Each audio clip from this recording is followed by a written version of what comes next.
Le pardon, cette chose qui, à mes yeux, est la base de tout, autant pour nous-mêmes que pour celui avec qui on a un lien, qu'il soit proche ou loin.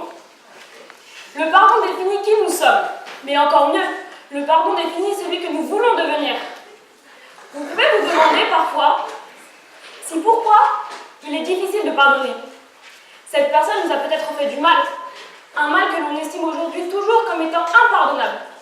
Mais souvent, c'est aussi par haine, par tristesse, par rancune ou encore par ego. Au fond, est-ce que ces choses-là sont bien pour nous?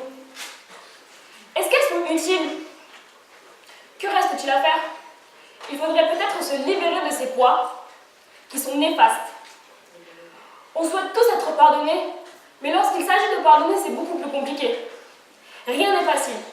Mais la première chose à faire et à comprendre est que le pardon est un bénéfice non seulement pour la personne en face de nous, mais aussi pour nous-mêmes. Faute avouée à moitié pardonnée. Oui, cela se tient, une faute cachée se double d'un mensonge, alors qu'un témoignage honnête, de sincérité, est quelque chose qui est considéré comme étant quelque chose de glorieux. Mais il y a un léger souci dans cette conception du monde. Une faute, c'est la responsabilité de quelqu'un ou de quelque chose dans un acte coupable, une erreur, un manquement. Dans notre schéma, après cet acte, il y a l'aveu. Mais cet aveu est une vérité. Et toutes les vérités ne sont-elles pas relatives? En effet, parlons de la relativité de la vérité. C'est-à-dire le fait de croire que notre vérité est universelle et de se rendre compte, à un moment T, que d'autres personnes ne pensent pas comme nous. C'est ça la relativité de la vérité. Ma vérité va varier en fonction de comment je la transmets et de l'expérience des personnes en face de moi. Le relativisme est un mouvement de pensée qui affirme qu'il n'existe pas de vérité absolue. Cela veut-il donc dire qu'il y a des moitiés de vérité? Néanmoins, il faut avouer que notre société a besoin de ces vérités essentielles.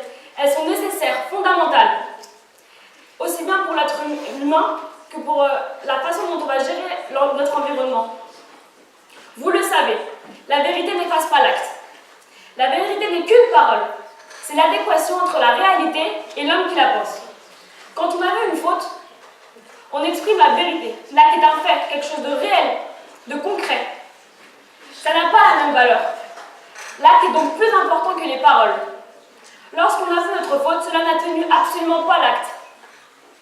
Et nous le voyons bien dans les faits. Cette approche du monde ne marche que partiellement. Avec les parents, pas toujours. Dans n'importe quel autre cas, pas du tout.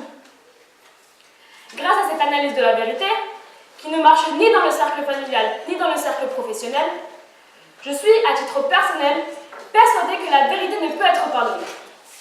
Pour convaincre les plus récalcitrants, nous allons tout de même admettre que dans un monde parallèle, la perception de la vérité ne serait pas un obstacle dans le processus de rédemption.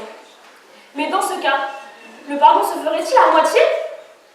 Mais que va-t-on faire de l'autre moitié?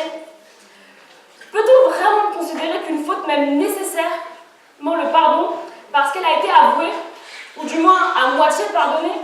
Car oui, si on dit à moitié pardonnée, cela veut donc dire qu'on peut pardonner à 10%, 15% et j'en passe.